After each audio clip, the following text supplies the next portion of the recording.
Hello and welcome back to another tutorial. In this tutorial I'm going to share with you how to add SIM card and SD card in your Xiaomi Mi A2 Lite device. So let's take a look how to do that.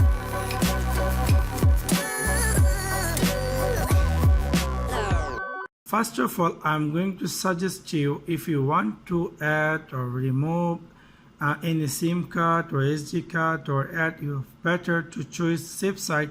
Simply turn off your device. In your Xiaomi Mi A2 Lite device, in the left side you will see there is a tray. Simply use any pin to remove the tray. Simply push here and you will see the tray will very fastly come out. In Xiaomi Mi A2 Lite device, you can add 2 SIM card and 1 SD card.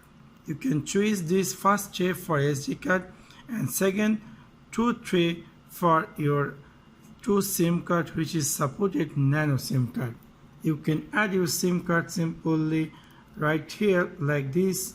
Place your SIM and then you can add your SD card here and then simply you can put inside your device. So this is how you can add SD card and SIM card in your Xiaomi Mi A2 Lite device. So that's for now. Thanks for watching my video. See you next one. Peace.